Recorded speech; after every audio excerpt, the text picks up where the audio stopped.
So guys, installation naman tayo ngayon ng door closer, 40 grams.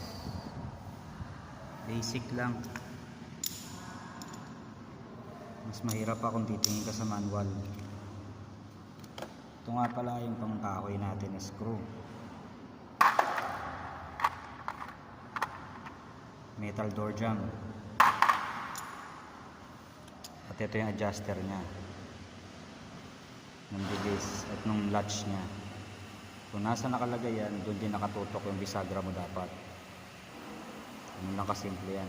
Basic na basic. 40 kilograms lang to.